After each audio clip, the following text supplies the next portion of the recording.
So hello everybody, it is me, Demetra K of the Demetra K Show, and it is Saturday, and it is our podcast where we talk about Black love, knowledge, and understanding of all things that go on in the Black community to make us an even better people, with the emphasis on even, because there's always room for improvement. I am sitting here with Donovan, the recovering Democrat Sadiq, as he rides, co-hosts every show that we have to help bring you the information and everything else in between. Today, we're going to be talking about the unfortunate situation of a brother named Christian Obum Maselli.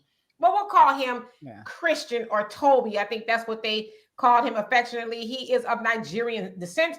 He was murdered by that of his girlfriend, Courtney Taylor. She was an IG model, OnlyFans model, and all of that. And we're going to get into that story. But before we do that, Donovan, what say you? All right, you guys, welcome to the Demetra K podcast. We're glad to have you. If you guys are looking at the live cast, Demetra's going to put up our banner and stuff like that. You can hit our Cash App and all that other good stuff. We know you guys have a lot of things going on. Do us a favor, please like, share, subscribe, and even become a member if you so choose to do so. The message is getting out there. A lot of people are starting to wake up to what is really going on out there in society. And this is a very, very interesting topic because, once again, the disparity in our legal system seems to show itself. A black person hypothetically seems to be murdered, and the white guy or the white girl seems to just go on with their life and everything is fine. So let's get into that. All right. So as Donovan said, this is a very unfortunate case, and we're going to talk about what happened, but we're also going to dig a little bit deeper into, I want to come from a point of, is the Manosphere at fault? The Manosphere is that of, black men, and I guess other men too. I guess maybe they count, who are holding women accountable. We're not letting these women get away with it. And we're going to talof about how maybe it's time to move on to Becky and all these. Right, we're going to divest. We're going to divest. All of that, right? So we're going to talk about what happened to Mr. Christian Obumseli. I think that's how you say it, Obumseli. He's of Nigerian descent, so forgive me for messing up his name the first time. But here we go. Let's start it off like this. So this is actually from it's an official statement, and I believe it's from the police department in Miami. This took place in Miami. It says on Sunday, April 3rd, 2022 at roughly 5 p.m., officers responded to the address there in Miami regarding a domestic violence incident involving a stabbing. Upon arriving, officers located a 27-year-old male, subsequently identified as Mr. Christian Tobachukwu Obumseli, who was suffering from an apparent knife wound. A female was located on the scene. Okay. Huh? Suffer from a knife wound, like it's like like you're catching a cold. He suffers from a knife wound. Right. It says a female was located on scene and interviewed by detectives. Miami Fire Rescue transported Mr. Obumseli to Jackson Memorial Hospital Ryder Trauma Center, where he succumbed to his injuries. The preliminary investigation determined that both Mr. Obumseli and the female had been involved in the physical altercation. Take note of that, y'all. It says homicide detectives, in conjunction with the Miami-Dade State Attorney's Office and Medical Examiner Department, continue to investigate the incident. Okay, so as you heard there, she basically stabbed her boyfriend to death because he died of the wounds.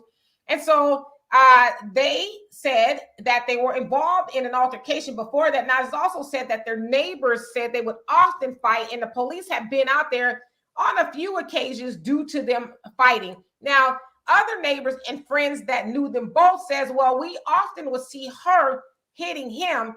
We never saw him. So we saw her hitting him, but we never saw him hitting her. I hope I said that right. Sure. Mm-hmm. All right. So moving right along, I'm going to show you guys something else. This is going to be a series of little screenshots and stuff here just to kind of drive the point home. Bear with me here. Okay. So this statement comes from that of, I guess, her attorney. Courtney's the girlfriend that stabbed him up. And if I didn't already say, she's white, but I'm going to show y'all a picture.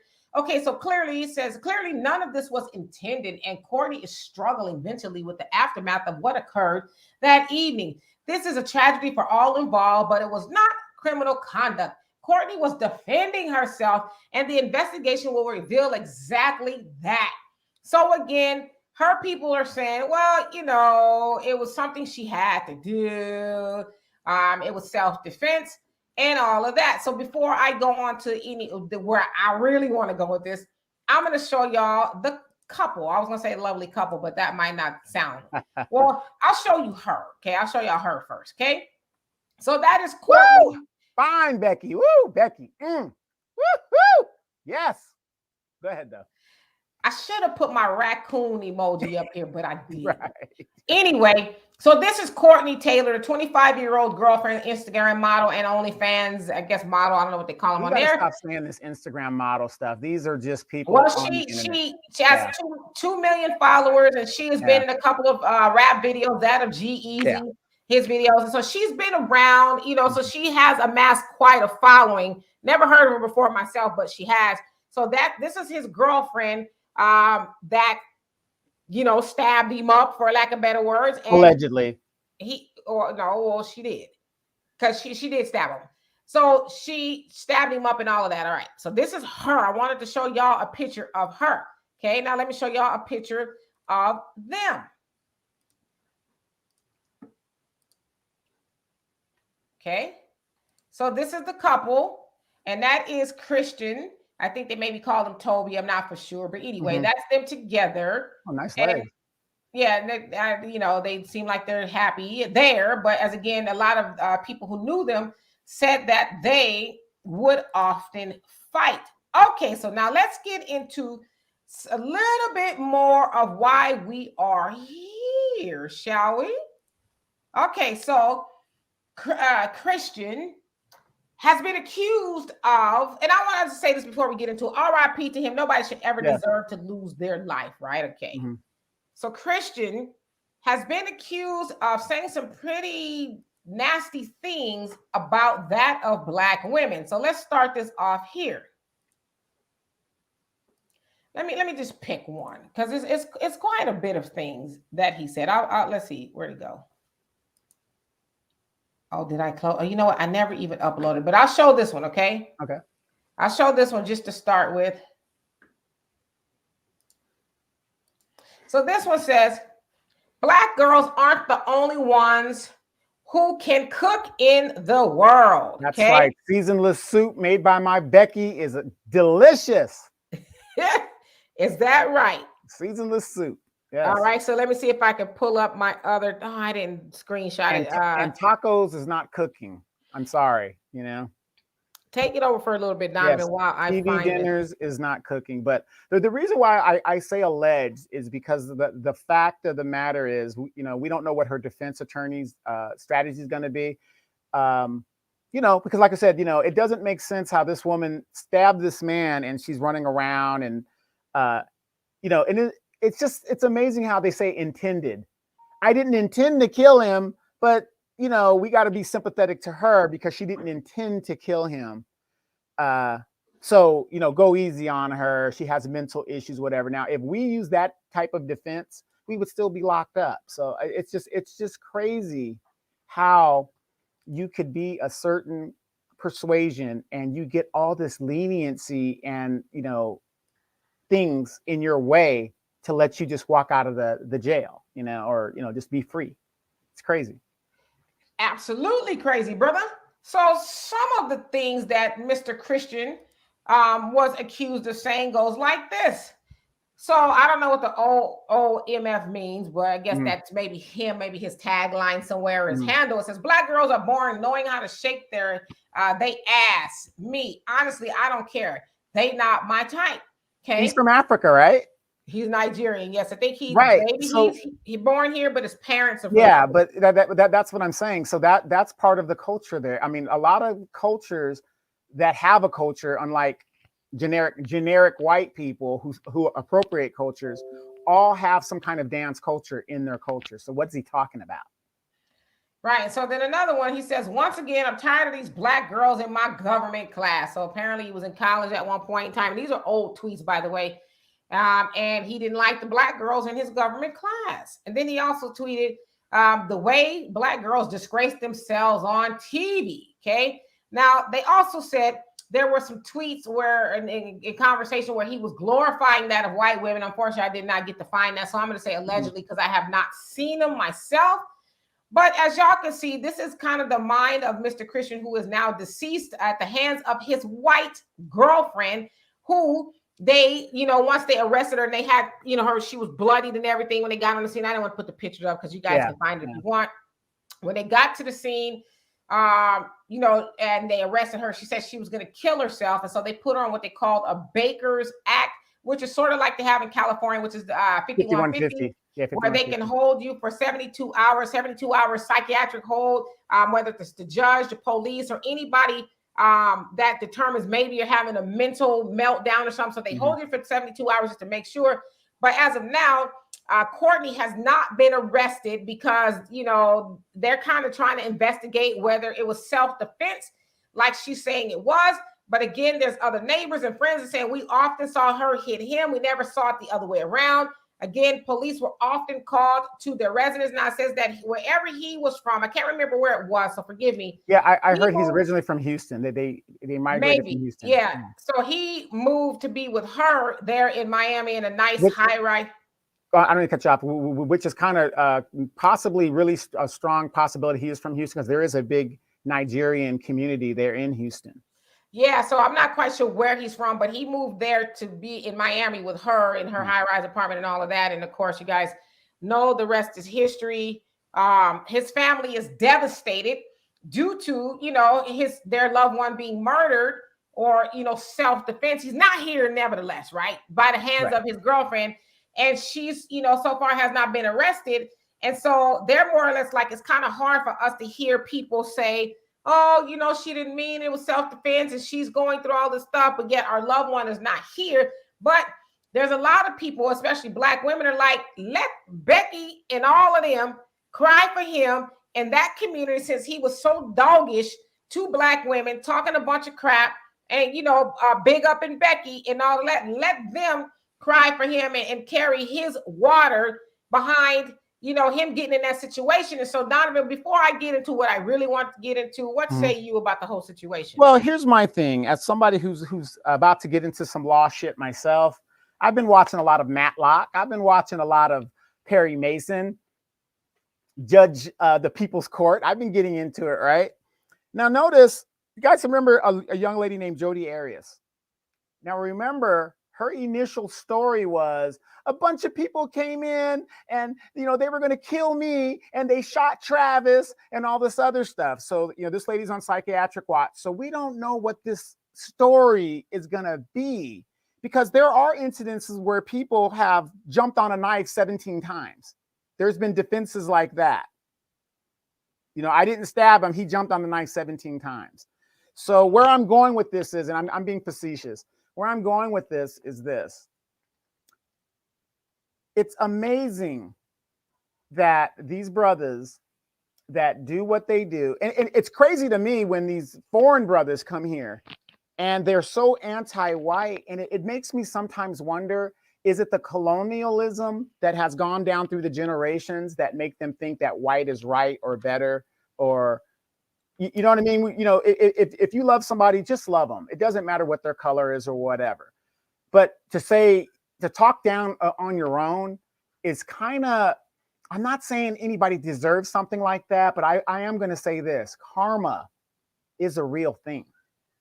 It's a real thing. And in a lot of these countries that we come from or that we're descendants from, people don't believe in voodoo and, black magic and all this other stuff. I believe there's a little truth to a lot of that stuff. So, maybe, when you do stuff like that and you run down on what's your nature, it comes back to haunt you. And in this case, it seems like it came back to haunt this guy in a terrible way, because there are so many examples of how these people murder Black people and other groups and just get away with it. It's so sad. Absolutely. And so I would just say this. I don't know who Mr. Christian followed or subscribed to, but we know that there's this thing called the Manosphere. There's this thing called the Manosphere, as I said, that has this league of men, and I would say Manosphere leaders. I don't know if what they call them, but you have your Kevin Samuels, you have your MTRs, you have your Zooms, the Thailand, and you have your the lead attorney. Which shut up, D, don't say nothing, be quiet, just keep on with the talking first. And Donovan, you have your Tommy Sotomayor's and all those cats in there, right? Who they talk very badly for I don't say the most part, but a lot. They talk badly about Black women, right? Now, listen, I'm one of those people. I like to be honest in my critique. There is a lot, some of the stuff they say true. Yes. Let's just get that out the way, because ladies, I think what we need to do is stop saying, well, none of it is true. It's all made. Now, some of it is true, right? Now, I have overall a problem, and I know Kevin Samuels talked about this, my delivery, but is what I'm saying right. But a lot of times you got to also consider your audience. Depending on how you deliver something, your audience might take that the wrong way. And I hate to say it, a lot of people in those Manosphere audience, members rather, they don't have a lot of critical thinking skill, right? Like they don't have enough sense, not all, some have enough sense to say, okay, well, that's weird, right? Let me dissect that and see how true that is, if it matters in the larger scheme of things. They just take it and run with it. Okay, so a lot of those guys that I just mentioned in the Manosphere, they do talk disparagingly about Black women, and they have said, well, maybe you need to go find a woman somewhere else in other countries because other women don't do this and other women don't do that. Only Black women do this and only Black women do that. And so then you have this Christian guy who's RIP pushing up daisies, or he's, looking up, I don't know.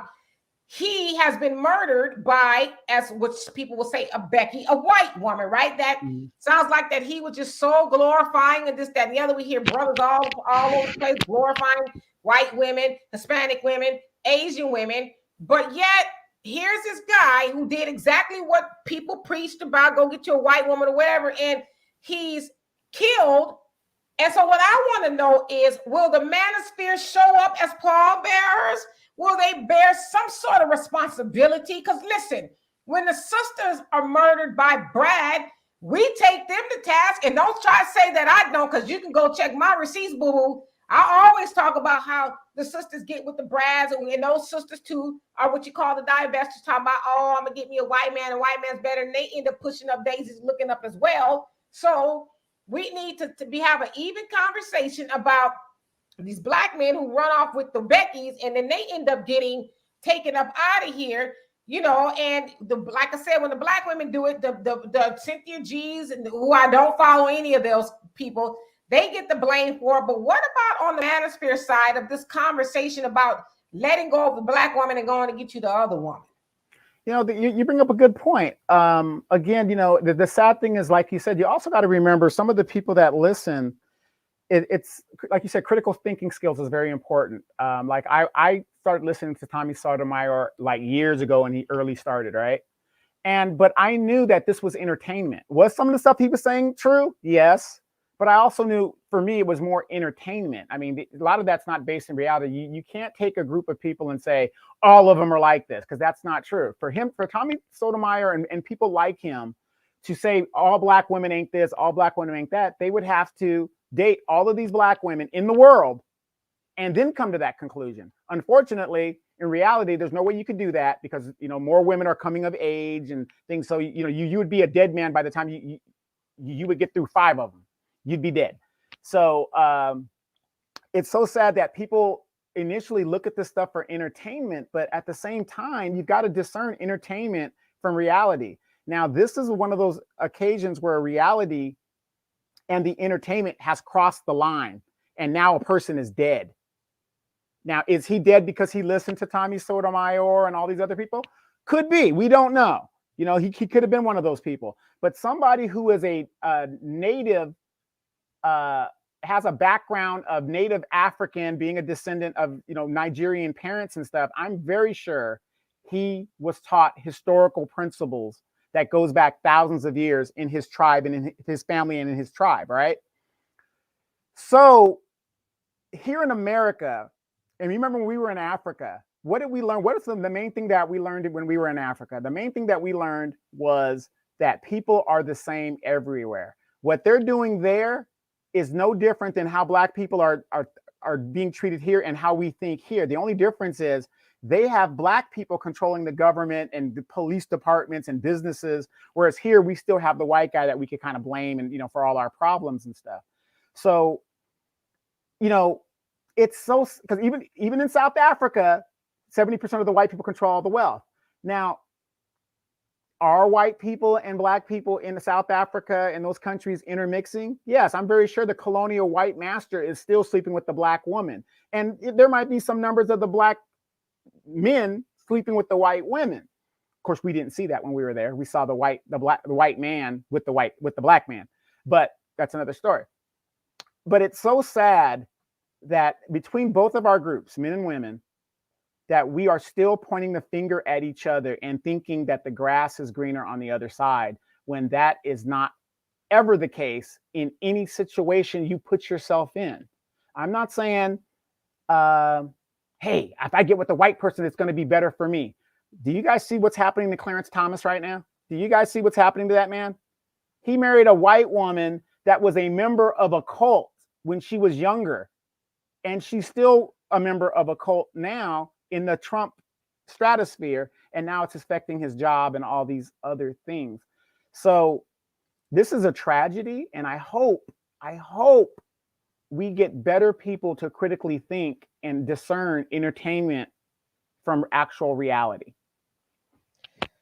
But see, the problem is they're not. And I think this is by design. Mm-hmm. If you look at the audiences of all those people that I mentioned, I mean, they have a huge following of people who hang on to every word. I mean, whenever I go on Facebook, which I'm not on there much anymore, I always see men, and especially Black men. I'm not too many friends with a lot of white people. So most of my, right. I'm just not. I'm some, but not much. But most of my friend list, if you will, on most of my social media is Black. Mm-hmm. And I always see, I don't say always, but I often see Black men trying to, tear Black women down or try to tell Black women what they should and should not be doing. And Black women is Black women that. And fellas, do you ever realize that Black women? And it's like, you know what? I get it. Deep down inside, a lot of y'all brothers just don't, because I have to make sure I quantify this right. Some Black men just do not like Black women. Correct. And it's just a fact, right? Correct. Instead of just saying, I don't like you Black heifers, mm-hmm. Hyenas. Wherever. Heifers, hyenas, it gets passed off as, well, I'm trying to teach y'all something. I know something y'all don't about Black womanhood. It's like, how the hell you know about Black womanhood and you a Black man, right? But they're getting these teachings from the Manosphere, if you will. And listen, I know somebody gonna come on here and say, you blaming the Manosphere. I'm not blaming the Manosphere. I am blaming the person, because ultimately it is up to that person to dissect the information they're getting, right? And to fully understand it and see if it applies, but they don't. They run away with these sound bites. Then they get on their personal social media pages and they, apply it to all women, and then they get into all these fights with women on the page because they say the most incendiary things. And listen, I'm not saying men or women don't do it too. I'm not saying that, but today we're talking about the life of a brother who talked down on Black women, and big up Becky. His life is gone now, right? So I don't know if he listened to any of those people. I don't have any information said that he does, but his conversation sure sounds like that of a lot of the people that, you got your Fresh and Fits and all those cats out there talking bad about Black women, right? And so while they should have the sense to dissect it and say, okay, is this all Black women? No, they don't. They go off and go on as if it's all Black women causing all these schisms and fights. And, if you go on the internet and say Black women ain't shit, you're going to get 552 Black women arguing back and forth with you. And I think some of that is done by design. Sure. But, again, I have yet to really look back and see 30, 40 years ago when we started first hearing about Black men ain't shit, where there was a campaign designed to say Black women ain't shit. Okay. My mom's a widowed mother. For a lot of young Black men, we love our moms, and we have reverence for our mom, because, like I always tell you on the show, Mama, Mama, you're the queen of my, right? That's how men feel about their mamas, right? So, you know, I'm not like pointing fingers, but this thing, that campaign of us being divisive within our community actually started, well, it didn't start. I can't even say that that's when it started, but it became very popular downgrading Black men. So is it wrong for men now to say, you know what, enough of this? Because now we're pointing out a lot of these platforms are pointing out, and again, you need critical thinkers to understand what they're saying, how these women are abusing the child support system, how they're doing these things to put Black men in these positions. Again, for the fellows that are listening though, are they putting you in those positions, or are you putting? Because I sure was about to write that down, brother. Okay, well, look, I try to be fair across the board, and you know me, when it comes to fellas, I'm a critical thinker myself. Are they putting you in the system, or are you putting yourself in the system by not standing up and being a fourth righteous man? If that's your child, you should be taking care of that child. I don't give a damn you went to jail because you were selling weed on the street. That's no excuse. The child still needs to eat. So I do believe it's by design, and how they're making this divisiveness within our community. A good example, the New York Post put out an article, should Black women marry Black men to be happy and all this other stuff? And do you know how many Black women, educated Black women, boule Black women, sororo Black women are big upping that article? And do you know who wrote that article? A Black man, a Black professor. Hello. Right, which is surprising. Who he married to? A Black woman. Well, thank you. Yes, and I said it's very surprising, but what I'm saying is, who sent him? Who paid him?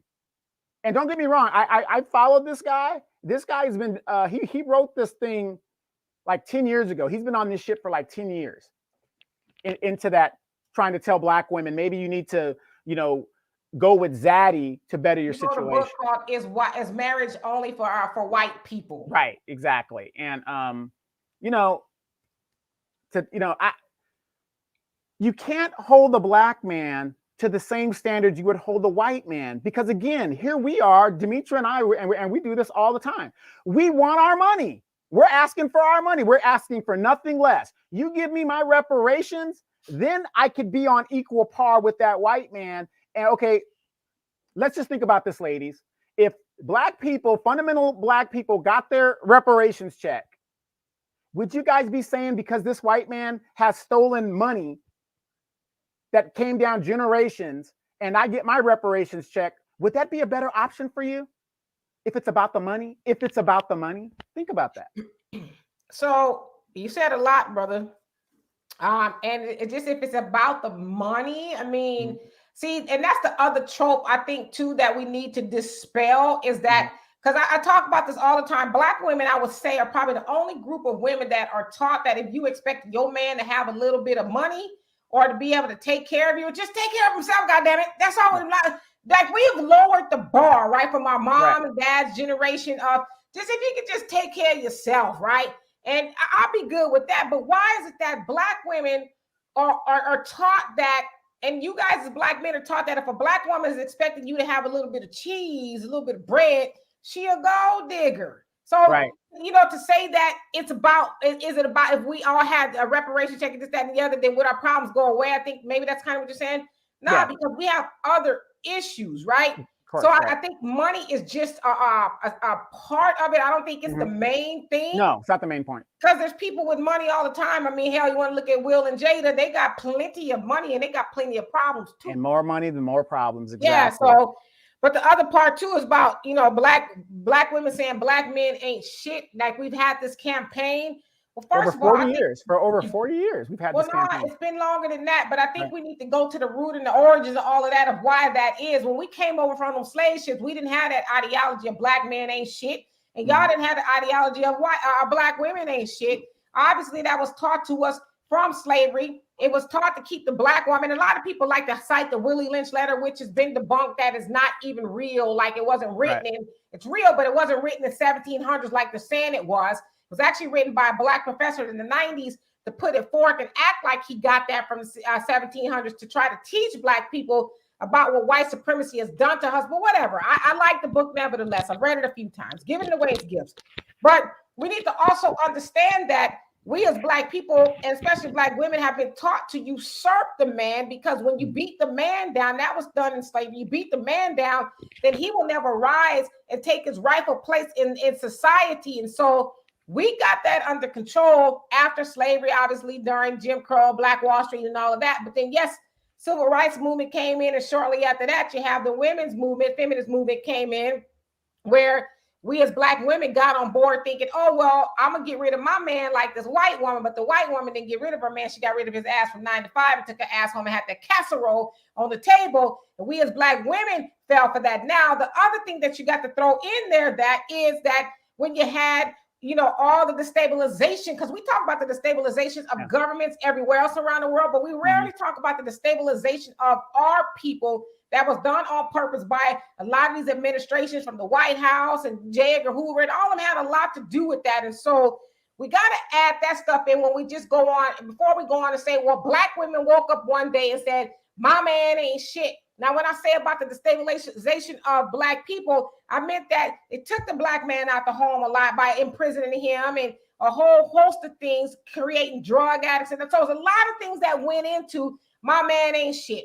So then you also have this other misnomer that, oh, well, the Black woman got rid of a Black man for a welfare check. And I always ask, what Black woman or any woman in her right mind gonna get rid of a man that's making more than that funky little $400 that the government is giving her? What sense does that make?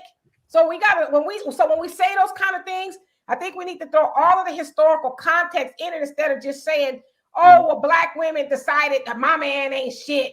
Because I'm 51, I'll be 51 on Wednesday, and I never heard my mom say that my dad wasn't shit, right? And personally, I've heard it before, but not really from women that I grew up under, like my grandmas or my mom, and even like some of my aunties. I never heard that, even though they had their issues, I always saw that my mom and dad, even though they didn't stay together, they worked together, right? So I think we need to put a little bit more fillers into the mama. Black women say Black man ain't shit. You know, the funny thing about that is this, and I think about this all the time, because usually when they talk about the deadbeat parent, be it the male or the female, mostly Black men, it's mostly attributed to our generation, which we are the kids of civil rights movement, right? Now, here's the funny thing, though. Our parents' generation, remember how you had Uncle Ray that had that outside child? He might have 2 or 3 of them out there that he never took care of, he never acknowledged. Isn't it funny how that generation changed the laws to make me more responsible than they were, while they get away scot-free with their responsibilities? I'm not knocking it. I'm just saying, it's like this stuff has been going on for years. But you know who was the biggest champion of the child support system and who was instrumental in making that law? Joe Biden.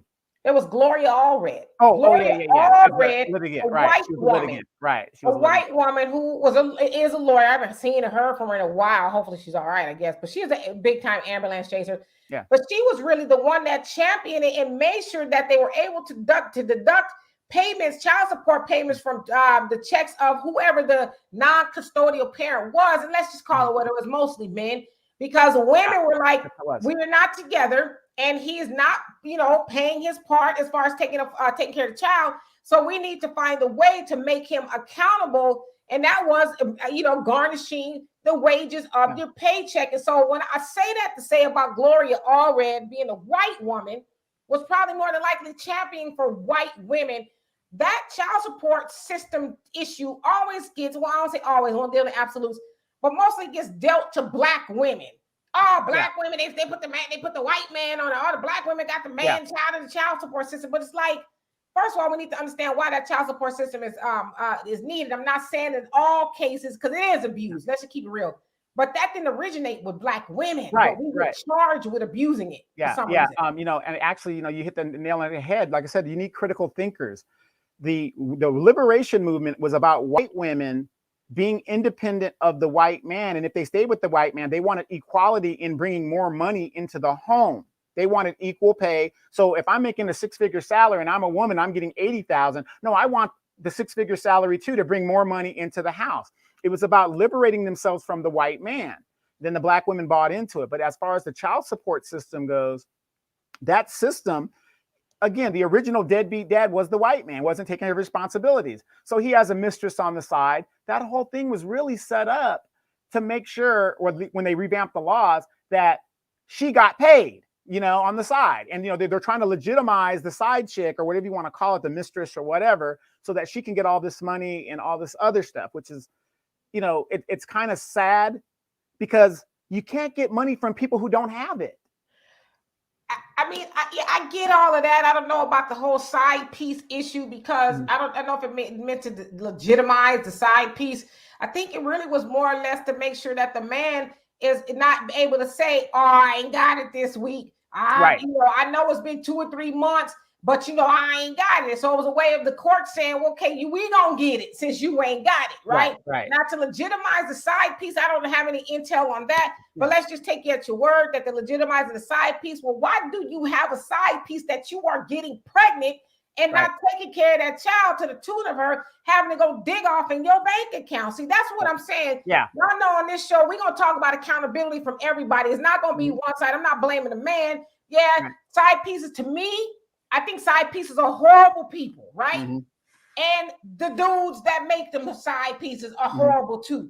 Now, if you're dumb enough, let's take Tristan Thompson, for example. We know, he's Khloe Kardashian's baby daddy and some other, person's baby daddy. Now he's a baby daddy of somebody else. But he's got all of this money, probably to the tune of millions, and child support coming out of his paycheck because he couldn't keep his ding-a-ling in his hands, right? And he's a slave now. He is a slave. Yeah, but he's got side pieces, and so is she wrong for going to get child support? No, I don't think so. No, absolutely not. Is she and he stupid? Yeah, they're stupid, because you knew you were screwing a man who had somebody, had other babies and all this other stuff. And so, you make it public, trying to go and get him for the bag or whatever. He's stupid for not securing the bag by not sleeping with her or protecting himself. So that side piece thing, I get it, but there wouldn't be no side piece with a baby if the man just used common sense. Well, yeah, exactly. But, but here's my thing. And fellas, I want you guys to listen to this very carefully. Very carefully. Nobody put a gun to your head and told you to lay down with that woman and without having a condom and protecting yourself. Sometimes, it's just cheaper to keep what you got. But in this country, and it's just amazing how this system was set up, because when I look at Uncle Ray, who has 3 kids that he doesn't acknowledge, he never took care of, I don't see the system going after him. But yet our generation and generations after us, the law has established that at any time, a child that you had could go back and get that money and say, "I never received child support for this child," within that time frame that the new law was enacted. They can go after you. This country is supposed to be you're not supposed to go to jail because you have debt. But yet we have people who are still civil rights legislators that are still in power, sees that these laws are just messed up and aren't doing anything about it, as they see cousin Cooter. He goes to jail for child support. This guy goes to jail, and he loses his job. I mean, it's just catastrophic, what happens to us, Yeah, I mean, and I don't know if I necessarily agree with anybody going to jail due to not paying child support, but let's just keep it real. There's a lot of dudes out there who are egregious when it comes to not paying what they have created, right? They're not paying for what they created, don't want to pay for what they created. And in a lot of cases, they not only create one life that they're going to, shirk the responsibility to somebody else, they're going to create more and more lives, and then be mad that, now the system is caught up with them and wants to lock them up. Well, it's like, well, hell, you might as well be locked up. You ain't taking care of nobody on the outside. Don't get in jail and then cry about, "Oh, no, I can't work." You working wasn't benefiting the lives that you created anyway. So like I said, I don't agree with people losing their freedom. But I think that people, before they get to that point, should say, you know what? Because we had a child support expert on here once before, and he says a lot of times if you say, "I got $50, here's something," instead of you running and ducking and hiding, "Here, I don't have it all, but here goes something," the system will work with you. But you got a lot of cases out there where dudes are just like, "You can't get blood from a turnip," and then go make some more turnips. Right. And, and the funny thing is that you say that when it comes to this system, you got money. These guys got money for weed. They got money for alcohol. They got money to go to the club. They got money for their cars. They got money for all this stuff, but not to handle their children. But I agree with you. Nobody should go to jail. I'm definitely against that. However, like you said, I agree that these men out here being irresponsible, doing what they're going to do. But when is the system going to address these women who keep making babies with different men and holding that accountable and saying that's a problem too? See what I'm saying? It's a slanted. Well, the system should address that. I mean, I don't think anybody should be able to, and trust me, I know of women who have multiple kids, multiple baby daddies, and yeah, they living better than you and I. You and I got to get up every day and make a go at it if we want to keep the lights on. But there's women out there, and we're gonna keep it real because we like to keep it honest on both sides. There's women out there who wake up, they got cable, they got lights, they got gas, they got a roof over their head. LCD TV. They got food and busting out of every counters and refrigerator, living good, right? And so yeah, I don't think that, because after a while that does become a reward system when you have all these kids and you get, now I don't know if you get a lot of money, but you sure get housing, you get Medi-Cal, you get food, so you get a lot of things to help you sustain life.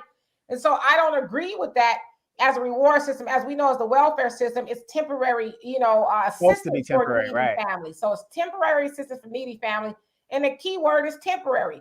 It should not be you got, 18-year-old and a 2-year-old and they both own the system, right? So I'm one of those people, and this is kind of where I agree, with the conservatives or Republican. That kind of stuff should be, it should be a deadline. Okay, we'll give you 2 years or whatever, or 3, however. You can get an education when you're on the system. You go to school for free. You can do it. So there's a lot of things you can do to better yourselves. But the way the system is now, it's not allowing, or it's serving as an incentive for people to go create, better themselves. It's actually making it worse, because in a lot of cases, not all, a lot of cases, those said women from all races, not just black races, always the black race, all races are comfortable, and they are lying on their backs, and they're creating these babies with Ray Ray, Pookie, Jethro, and everybody else, and nobody, and I could kind of see why a lot of these dudes, or what they would call dusties and lowlifes, are like, well, I can make a baby because I don't have to take care of it. The system gonna take care of it.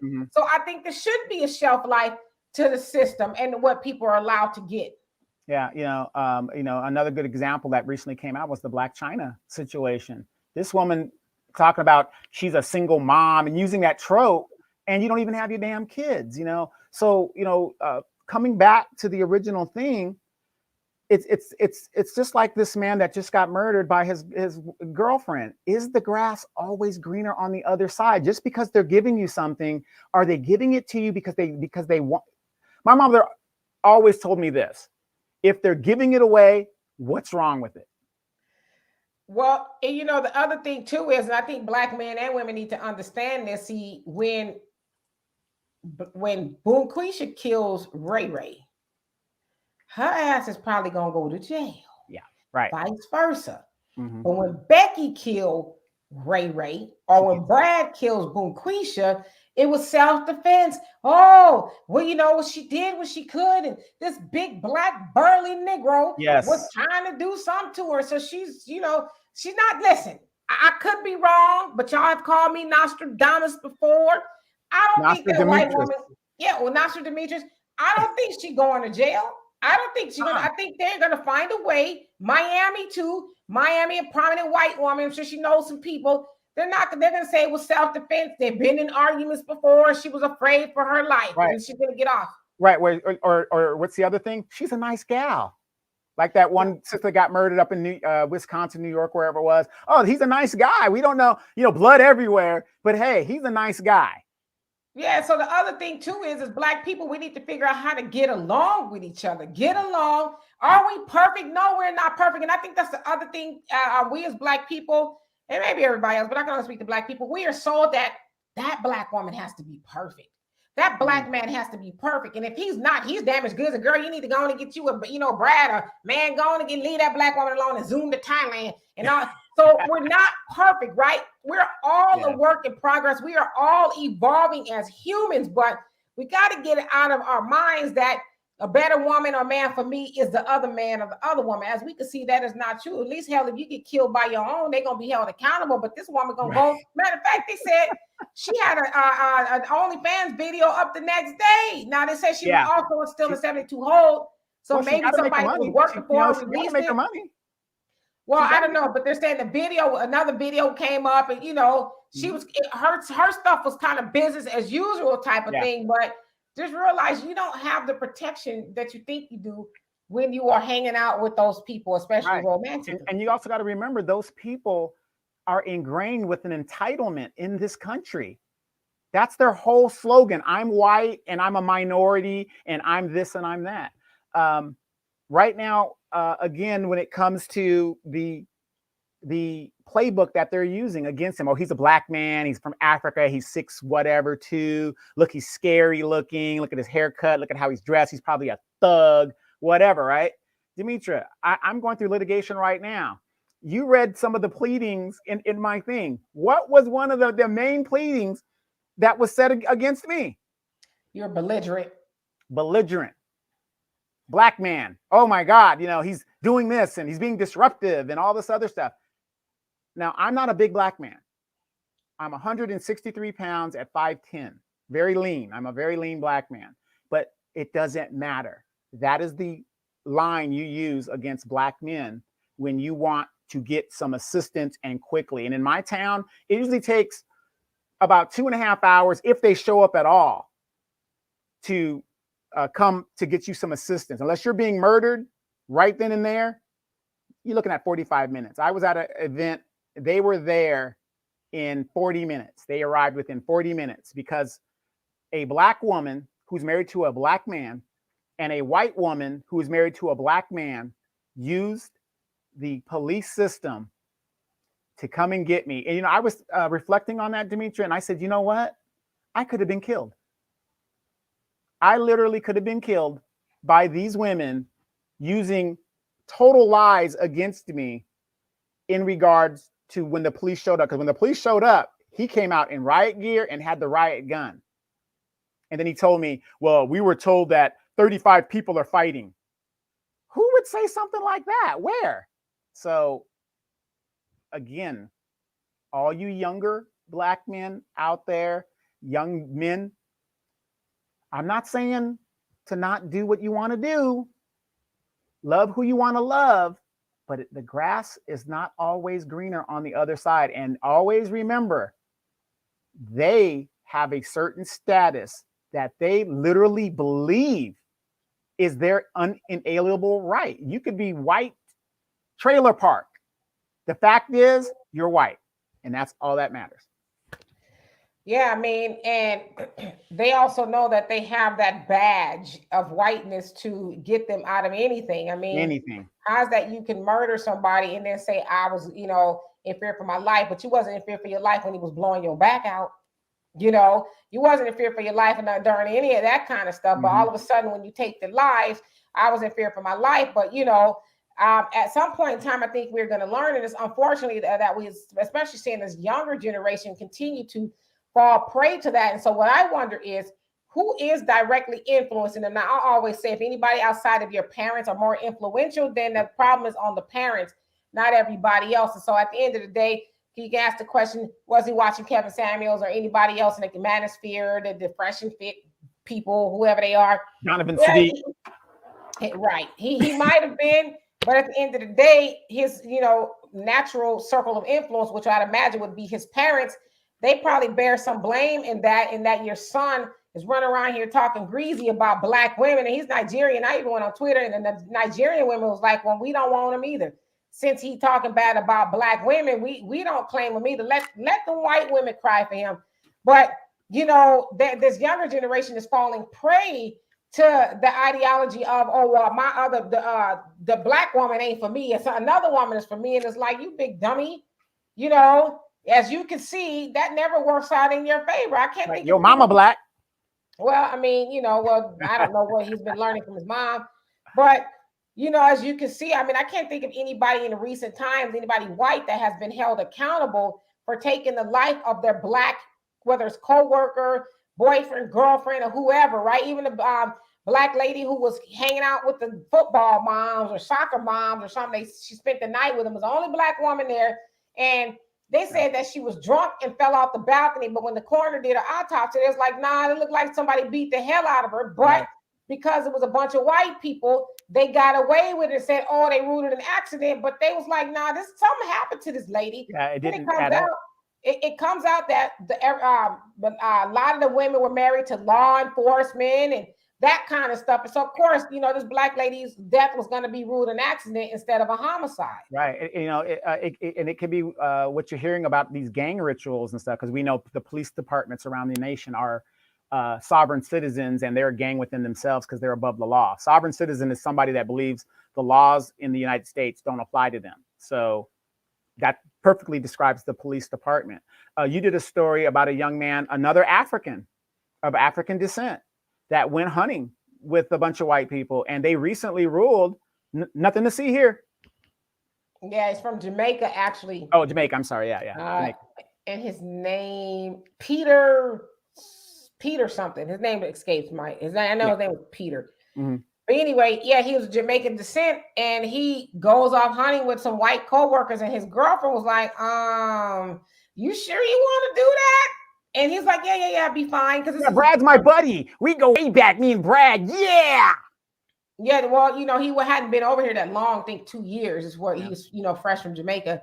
So his girlfriend was like, I was asking him, are you sure you want to do this? It's just you. And he was like, no, I'm good. We cool. I work with them, blah, blah, blah. And of course, it came out that it was 4 of them, and I think him, and he was shot 9 times in his back, as I guess he, in his back. And so they said, oh, it was self-defense. He got the acting crazy, and we, had to shoot him in self-defense, and they got off. And nothing to see here. Anybody who's ever seen, the movie Hunting, Surviving the Game with Ice-T, yep. Or any of those other movies like that, or any scenario, you could tell that man was hunted. Even the coroner, who was a world-renowned coroner, that family came. Cyril Wright. Yeah, Cyril Wright. He looked into the case, and he said, yeah, from what I can see, because he wasn't able to look at the body, he was only able to look at the photos. He says this looked like it was a straight up hunting. They hunted this man, but yet the local authorities there ruled it to be self-defense. Homicide and self-defense. Self-defense, and you got shot in the victim got shot in the back. How is that self-defense? They're white. Away from you. They're white, just like with that of George Zimmerman, who happens to be white and Hispanic, but hell, his daddy was a white judge. Mm-hmm.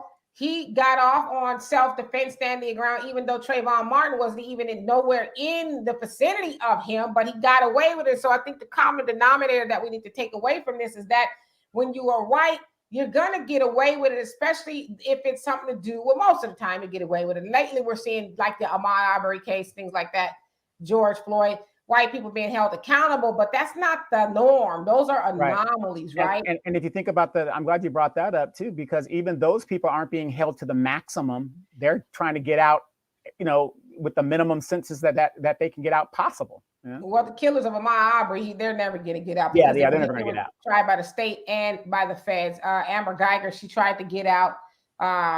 This is her 3rd time, right? Requesting. Either 3rd or 2nd, but she killed Botham John in Dallas, and she tried to appeal to get out, and it's like, no, you're gonna give us these 10 years, and so 10 years a slap on the wrist for her murdering a man in cold blood. But anyway, we have to start re-educating our youth, because these are the ones that are falling prey to that. They listen, stop running around talking greasy about your black man or your black woman, because at the end of the day, it's gonna be those black people who are gonna come to help you or to try to fight for you if it comes down to that. But if you are doing that, then people are going to throw their hands up and like, well, let the white community fight for you, since that's who you went so hard in the paint for. But I just think we got to, for one, educate our people about who they are, and a perfect book here that you guys know I read it to talk about it all the time is that of Message to the Black Man. Mm-hmm. In America by the Honorable Elijah Muhammad. He talks about that, and he tells us that in this book. As y'all can see, I've read quite a bit. He's talked to us about that, like beware of your surroundings, right? He tells us don't be hanging around a bunch of white people. No shade to white people, but we know that it never really ends up good for us, right? They're going to do stuff to us and get away with it. So use wisdom. Stop telling your kids, oh, well, you know, that don't be around your people. Go, you know, I'm gonna send my kid to the white school. This is ghetto. Don't, oh, that's ghetto. That, you know. It might be ghetto, but your ass is gonna still be here. And if you ain't, if something happened to you by the hands of the ghetto, you more than likely they're gonna pay for it, right? This white woman's gonna get away with it, go live her life, and probably go get her another Negro, you know, and God forbid the same thing happened to him. But yeah, this black man's life ultimately meant nothing to her in a community that is going to back her up and ultimately give her a get out of jail free card. You know, and the funny thing is too, we got all this technology and AI and all this other great stuff. And, you know, it's surprising to me that I have friends and family that they don't track their children. There's no tracker on the phone. And not that everybody wants to be their own, you know, privacy. I understand all that. But I mean, there's certain people in your family, in your community, you should be checking up on. If I had a son that lived away from me or whatever, I'd be checking out, hey, how's everything going with, you know, relationship? You know, you talk about these things so that, hey, son, get out of this situation. I was in a relationship, my last wife, where it was becoming toxic because of, you know, her background and what was happening, and me being a real man, I'm going to stand on my laurels. And my mom had to come in, even though I didn't want my mom to come in, but, you know, she had to tell this girl, look, my son is like this. You ain't going to manipulate and get your way. You know what I mean? We got to start having these conversations so that things like this don't add up even worse. You know what I mean? And in this guy's case, he's not coming back. That's it. It's a wrap. Also, I want to say this as parents, and I was charged this to our generation, is that we have raised a generation of children who cannot and will not take advice. Yeah. They don't want nobody to say nothing to them. They get in their feelings when you try to give them advice. And, you know, it's just a lot. And so I charge that to our generation. We have raised a generation of children who can't hear, right? They are mentally deaf to where they do not want to take advice. Like when we was coming up, we didn't want to hear it either, but we were a little bit more able to hear for whatever reason. But we have just, you know, this generation of children, the millennials now, they know everything, try to say something to them. And so I say all that to say is, you know, I don't know what his situation was. Maybe somebody did try to say, hey, you need to leave the white girls alone. Yeah, separate. You guys ain't getting along, right? Yeah, don't tell me what to do. And, you know, I mean, I don't know if that was the case, but I would imagine it could have been the case. But we need to really start trying to get next to this generation and say, hey, excuse my French, y'all. Y'all know I don't ever really talk like this, but shut the fuck up sometimes. Yeah. Shut up and listen. Listen, because you don't know everything. I don't know everything, but I know more than you do because I've been here longer. So I got the wisdom and the knowledge to be able to impart something upon you that you can use, right? Because on the flip side of that, when you get in trouble, you get in the bind and something happened, and you're going to come and say, mama, daddy. Well, nah, mama and daddy tried to tell you. And as my daddy always used to say, let your knowledge take you where your knowledge is going to take you, since you know every damn thing. So we need to start getting a hold of them and saying, hey, do you want to grow or do you want to be stagnant? Because if you want to grow, sometimes you're going to have to hear stuff that you don't want to hear. But pick it apart and say, well, does it apply to me? Well, yeah, it does apply to me. Is it going to help me? Yeah, it's going to help me. Then listen. Yeah, there's an old saying. There's a lot of, I'm an old fool, but there's a lot of dead young geniuses out there. Yeah, because they know every damn thing. You can't say nothing to them. Yeah. It's like, Lord have mercy. So anyway, that's our time, y'all. But yeah, unfortunately for, you know, this Christopher, he is not going to be amongst the living anymore due to the hands of a Becky and all of that. But I mean, I just like, stop the nonsense, really. I think it would behoove us that we would start talking to each other more about how we as Black people need each other, because, you know, we are dwindling or staying stagnant in our population numbers, and that is all by design. And so eventually, the more we start talking to each other about accepting each other and, you know, changing, because we do need to change, right? The better off we'll be. Nobody's going to love you more or better or understand you more than your Black woman or your Black man. Just like the same thing is true for white people, Asian people, whoever. They understand each other more because that's just the way it is, right? So anyway, what say you before we get out of here? Listen to the song, Just the Way It Is. Right. Run DMC, good, great album. But yeah, you're absolutely right. At the end of the day, no matter what you're hearing on all these platforms and stuff, please discern entertainment from reality. Is some of the things that they're saying true? Yes. It's like when you watch TV, the Andy Griffith Show, the Brady Bunch. There's always a message in the entertainment. Take what you need from that and throw away the garbage. Don't even consider the garbage. And always remember, we need each other at the end of the day. We do. And real quick, I did some research. 1973, do you know what the population of the Asian population in LA was? Couldn't have been no more than 3%. Less than 2%. Asian population in Los Angeles right now is 12%. Black population is 9%, I believe. So we're maybe even 6. Yeah, maybe even 6, right. So we're dwindling down. We're dwindling down. So we need each other more so than ever. Absolutely. So let's get it together, Black people. So anyway, y'all, we are going to be out of here. We'll be back tomorrow, Sunday, live for our live show. What we'll talk about, I don't know, probably that of Ketanji Brown Jackson's nomination. Well, actually, she actually was confirmed. So we're going to talk about that, I think, is that something else comes up. Clarita Jackson. Clarita Jackson. Oh, yeah. God. Clarence, Clarita. So we got to have them. Lord have mercy. So anyway, y'all, we do have a Cash App, PayPal, or Venmo if you want to donate to this channel. And for what I understand, it is Black News Media Month or something like that. So I don't know. He gave us that. Woohoo! Another. Right, whatever that. Yes. I don't know if that's something nationally or just something amongst ourselves. But anyway, y'all, we'll see y'all tomorrow. You guys do have a nice, great rest of your weekend and do something fun. Peace.